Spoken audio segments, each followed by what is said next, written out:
Namo Buddhaya, apa kabar anak-anak? Ibu harap kalian selalu sehat dan tetap semangat belajar dari rumah. Nah, pada pertemuan kali ini kita akan pelajari tentang etika pergaulan Buddhis. Materi kelas 7 semester genap Pendidikan Agama Buddha. Sebelum kita mulai pelajaran, marilah kita duduk hening terlebih dahulu. Ayo persiapkan dirimu dengan duduk yang nyaman, pejamkan mata, tegakkan punggung, rilekskan badan. Tarik napas perlahan, hembuskan perlahan. Saat menarik napas, katakan dalam hati, aku tahu. Hembuskan napas, aku tenang. Tarik napas, aku tahu. Hembuskan nafas, aku bahagia. Lakukan beberapa saat hingga kita merasa tenang.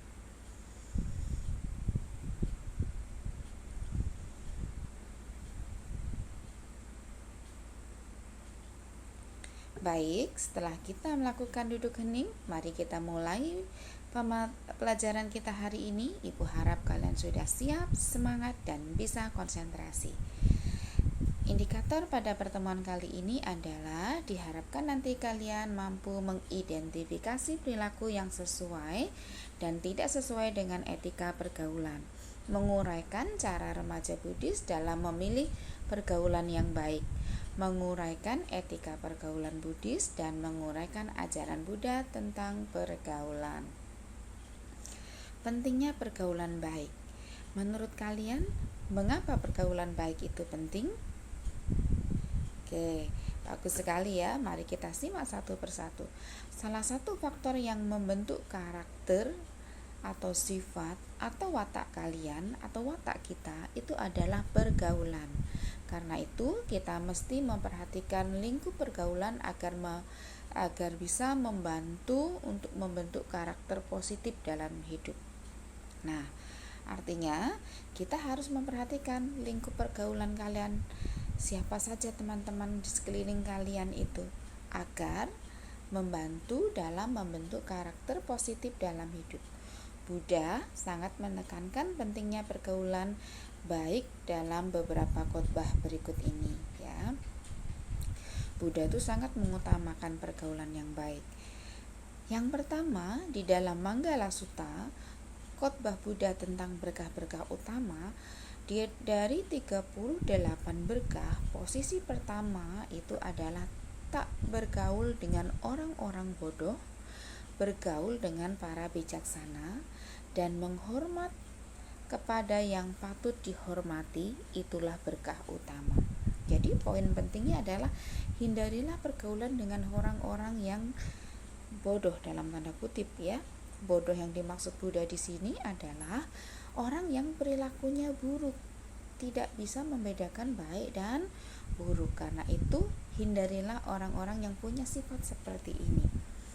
Kenapa? Supaya kita itu ya tidak ikut-ikutan jadi berperilaku buruk gitu. Contohnya, kalau teman di sekitar kita itu kurang disiplin, sering telat mengumpul tugas, sering telat mengikuti pembelajaran walaupun daring, dilakukan melalui WA, melalui Google Classroom atau melalui Zoom ya, video conference, suka terlambat masuk gitu ya. Nah, jangan ikuti yang demikian. Kalau kalian bergaul dengan orang yang demikian, yang tadinya kalian rajin, lama-lama ikut terbawa tidak rajin. Karena itu, mestilah bergaul dengan orang yang bisa memotivasi kalian agar bisa berperilaku lebih baik dari waktu ke waktu ya. Bergaulah dengan orang bijaksana, orang yang memiliki pandangan hidup baik, orang yang memiliki ketekunan, orang yang memiliki kerajinan, orang yang tutur katanya baik dan sopan ya, orang yang menghormati orang tua, orang yang lebih tua. Nah, bergaul dengan mereka akan memberi pengaruh positif dalam hidup kita. Kemudian di Kagawisana Sutta, Buddha juga sangat menekankan orang harus bergaul dengan kawan yang terpelajar, yang mengetahui ajaran dan memiliki pengetahuan. Nah, kalau kita bergaul dengan orang-orang yang pandai, itu tidak akan ada rugi. kita selalu mendapatkan hal-hal baru, ilmu-ilmu baru, pengetahuan baru yang tadinya kita tidak tahu karena melihat teman kita itu tekun, rajin, kita termotivasi untuk mengikuti tekun dan rajin mengikuti belajar dengan tekun, gitu ya. Kemudian Buddha juga bersabda, aku tidak melihat ada satu faktor lain yang dapat menolong seperti bersahabat dengan orang baik atau kalyanamita.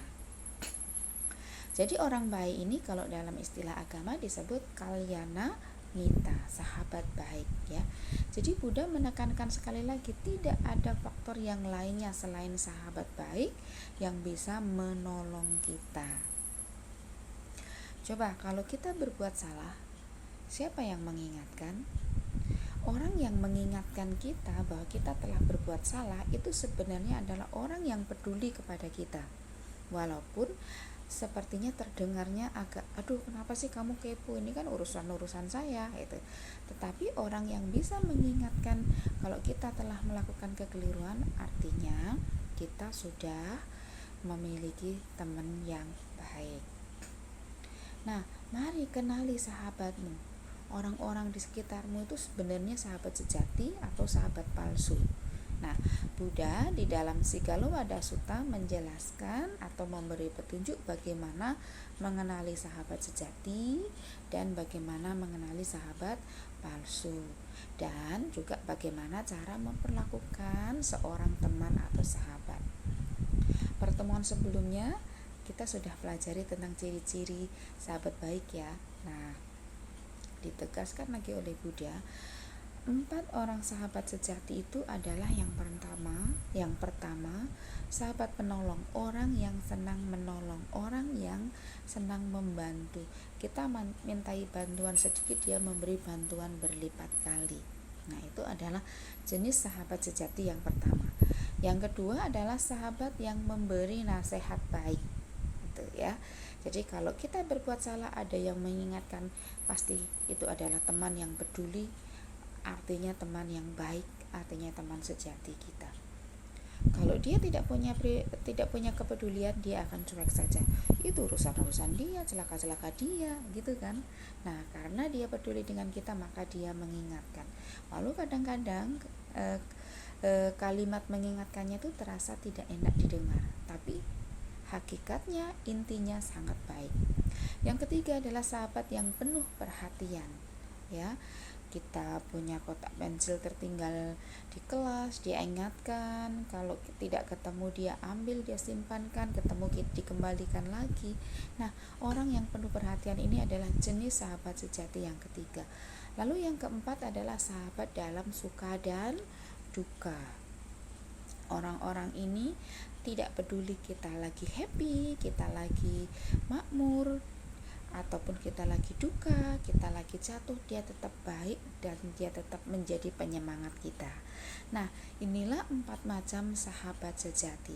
Selain kita mengenali lingkungan pergaulan kita, mana yang teman yang baik, mana yang tidak baik, diri kita sendiri juga harus menjadikan diri kita ini sahabat sejati, sahabat baik bagi orang lain ya. Setelah tahu 4 macam sahabat sejati ini, jadikan diri kita juga sahabat sejati bagi orang lain. Lalu bagaimana dengan 4 sahabat palsu? Orang yang punya sifat tidak baik, orang yang berpura-pura jadi sahabat tetapi memberi pengaruh negatif dalam hidup kita. Yang pertama, seorang tamak atau serakah. Orang jenis ini hanya mengambil keuntungan dari kita saja.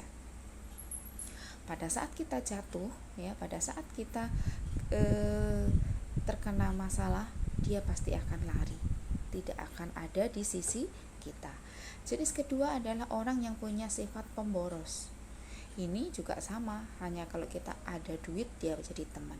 Dan biasanya orang-orang seperti ini mengajak kita untuk boros. Misalnya melakukan perilaku buruk ya, yang menghabiskan uang gitu. Kemudian jenis yang ketiga adalah sahabat pembual atau banyak omong. Nah, hati-hati nih kalau bertemu dengan orang yang suka membual ya, karena dia sering tidak tahu mana kenyataan, mana yang halusinasi. Kemudian yang keempat, jenis orang yang penjilat, di depan kita baik, di belakang menjelek-jelekkan kita. Nah, 4 jenis orang ini bisa dianggap sebagai sahabat palsu, orang yang memberi pengaruh buruk dalam hidup kita. Nah, bagaimana kita harus bersikap terhadap 4 jenis orang ini? Tetap berteman seperti biasa, tetapi jangan dijadikan dia sebagai patokan atau kita tiru perilakunya. Ya, apakah harus dimusuhi, Bu? Tidak. Kalau kita memusuhi orang berarti itu karma buruk. Kita tetap bergaul biasa saja ya, say hello, ketemu halo gitu ya, tetapi jangan terlalu akrab. Kenapa? Karena nanti bisa memberi pengaruh buruk. Justru kalian yang harus bisa memberi pengaruh baik terhadap orang-orang seperti ini, menyadarkan mereka terhadap perilakunya sehingga nanti mereka berubah menjadi teman yang baik. Oke, lalu bagaimana cara kita memperlakukan sahabat? Masih di dalam khotbah yang sama, Sigaluwada Sutta, Buddha memberikan cara yang pertama, kita harus bermurah hati.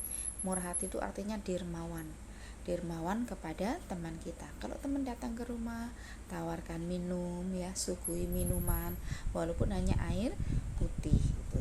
Berlaku ramah, bagaimana kita bertutur kata yang ramah dengan teman kita. Memberi bantuan ya, kita lihat teman perlu bantuan tanpa diminta, kita sudah berinisiatif untuk memberi bantuan. Memperlakukan mereka seperti ia memperlakukan dirinya sendiri. Artinya gini, kalau kalian merasa tidak ingin diperlakukan, contohnya gini, kalau kalian dicubit itu sakit, maka jangan mencubit temanmu. Nah, seperti itu ya. Perlakukan mereka seperti kamu memperlakukan dirimu sendiri. Berbuat sebaik ucapannya. Jadi, berbuatlah seperti apa yang kamu ucapkan. Kata-kata dan perbuatannya harus selaras. Oke. Setelah kita tahu teman-teman yang baik, teman-teman sejati, cara memperlakukan seorang teman, sekarang kita perlu tahu juga untuk menghindari pergaulan buruk. Apa akibatnya?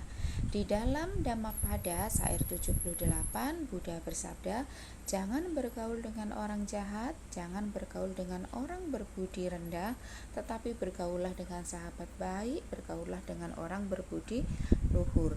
Titik poinnya adalah perilaku orang yang jahat harus dihindari.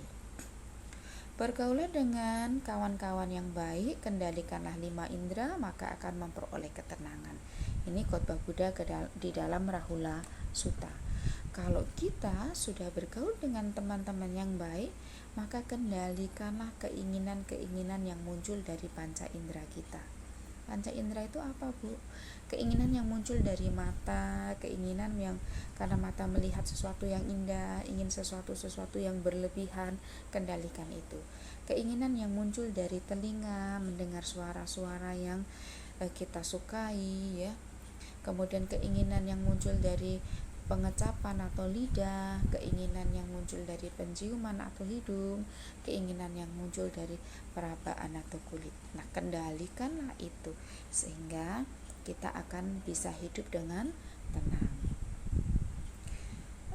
Misalnya nih, kalian main game gitu kan, itu kan matanya melihat gamenya, telinganya mendengar suara gamenya, tangan menyentuh keyboard HP-nya ataupun setik PC-nya ya, setik apa namanya, nah itu gamenya ya, game playernya. Nah, itu adalah kalau kalian ingin bermain game terus tanpa terkendali, lupa waktu, itu artinya sudah tidak bisa mengendalikan panca indera kalian. Main game boleh, tapi harus tahu batasannya. Oh, 1 hari saya boleh main game 1 jam setelah saya belajar. Nah, itu artinya kalian menjadi siswa Buddha yang bisa mengendalikan panca indera, 5 indera ya. Dengan begitu kalian akan bisa hidup dengan tenang ya dan bahagia. Barang siapa mengikuti kawan-kawan jahat akan mengalami kehancuran. Barang siapa berpihak pada orang bijaksana dan mencapai kemajuan, akan mencapai kemajuan di dalam Anguttara Nikaya. Nah, Buddha sangat menekankan harus menghindari orang-orang yang memiliki perilaku buruk atau jahat karena membawa kehancuran atau kegagalan, dan bergaul dengan yang bijaksana akan membawa kemajuan atau kesuksesan. Kita lihat kenapa sih ya bergaul dengan orang buruk membawa kehancuran atau kegagalan. Nah, ini di dalam sutta atau khotbah yang namanya Parabhawa Sutta, Buddha menegaskan lagi, penyebab keruntuhan atau kegagalan seseorang itu apa saja, dirinci satu persatu. Yang pertama adalah dia yang mencintai dharma akan maju, dia yang membenci dharma akan runtuh. Nah, kalau kalian sudah mulai menjauhi ajaran agama, tidak melaksanakan ajaran agama, itu tanda-tanda pertama kegagalan kalian. Karena itu, bersemangatlah, tekunlah, penuh keyakinan dalam mempraktikkan ajaran agama, ajaran Buddha atau Dharma. Yang kedua, dia yang senang dengan teman yang jahat dan lebih menyukai ajaran yang jahat, dia juga akan gagal. Itu tanda-tanda kedua.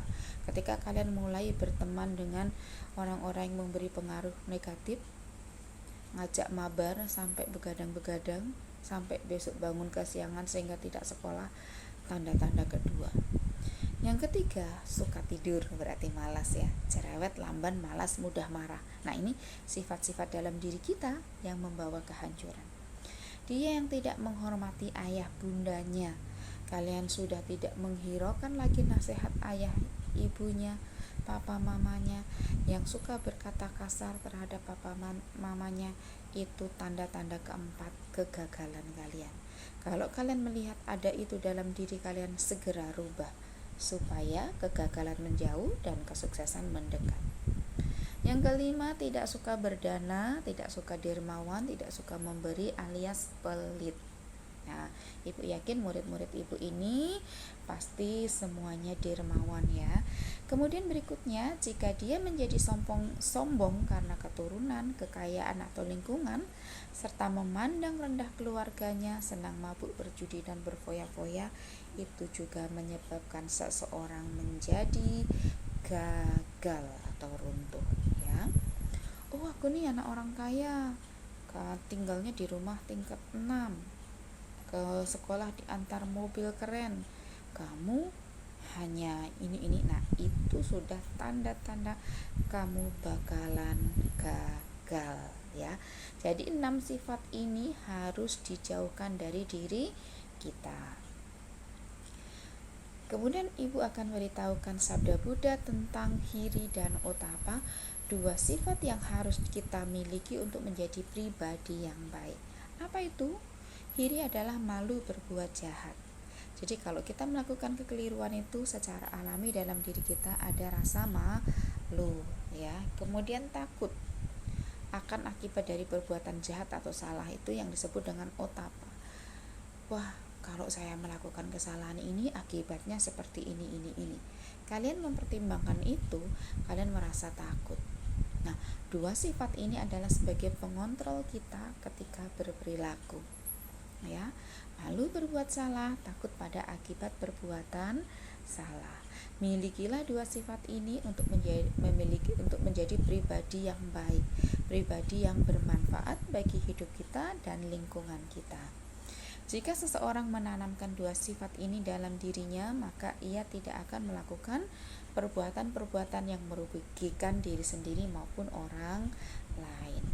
Pertanyaan ibu, setelah tahu sahabat baik, pentingnya sahabat baik, mengapa harus menghindari sahabat yang berperilaku buruk dan sebab-sebab keruntuhan? Siapa sahabat terbaik kita di rumah? Ya, oke. Siapakah sahabat terbaik di rumah? Ya, orang tua adalah sahabat terbaik di rumah. Masa sih bu, perasaan mama saya, maaf nih ya, cerewet, saya begini dikit diinin, saya salah dikit dimarahin, saya nggak tepat waktu dimarahin. Itu tanda-tanda mama kalian peduli. Itu adalah tanda-tanda sahabat yang memberi nasihat baik. Kalau kita salah, kita diarahkan untuk menyadari kesalahan kita dan memperbaiki perilaku. Buddha juga menjelaskan bahwa orang tua merupakan sahabat sejati bagi anaknya, diantaranya di dalam Sigalawaja Sutta. Buddha menjelaskan kewajiban orang tua untuk mencegah anak berbuat jahat, menganjurkan anak berbuat baik, memberikan pendidikan kepada anaknya, mencari atau memberi pertimbangan positif terhadap pasangan hidup anaknya kelak, menyerahkan harta warisan pada anak pada waktu yang tepat. Nah, ini kalau orang tua kalian masih menegur kalian, masih memarahi kalian karena berbuat salah, berarti orang tua kalian sudah melaksanakan kewajiban sebagai orang tua, yaitu mencegah anaknya berbuat jahat dan menganjurkan anaknya berbuat baik. Mulai dari sekarang sadari itu, berbaktilah pada papa dan mama. Kemudian ya, di dalam sutta yang lainnya yaitu Watupama Sutta, Buddha menegaskan orang tua menjauhkan anaknya dari keinginan jahat, tamak, marah, kikir, penipuan, curang, keras kepala, praduga, angkuh, dan sombong yang menjadi sebab ketidaksempurnaan, yang selalu mengotori moral. Anak-anak harus dididik untuk hidup bersusila, berperilaku baik ya, bertindak dengan pikiran, ucapan, dan perbuatan yang baik. Nah, jadi di dalam dua sutta ini, Sigalawaja Sutta dan Watupama Sutta, Buddha menegaskan orang tua adalah sahabat sejati kita di rumah. Bukan hanya di rumah sebenarnya. Ketika kita merantau pun orang tua masih, apakah kamu sudah makan nak? Hari ini kamu? Nah, masih diperhatikan ya. Maka sebagai anak kita harus selalu hormat dan berbakti pada orang tua. Bagaimana? Apakah kalian paham? Baik, untuk mengetahui pemahaman kalian, jawablah 3 soal dalam evaluasi ini. Jelaskan mengapa harus bergaul dengan orang bijaksana, mengapa orang tua disebut sahabat baik di rumah, dan jelaskan 2 sifat yang harus dimiliki agar menjadi pribadi yang baik. Jika ada pertanyaan terkait dengan yang kita pelajari hari ini, silakan diskusikan di grup WA ya. Chat dengan ibu, nanti akan ibu berikan jawaban. Kemudian tugas evaluasi ini silakan dikirim di Google Classroom. Semoga apa yang kita pelajari bermanfaat. Semoga kita menjadi pribadi-pribadi yang baik.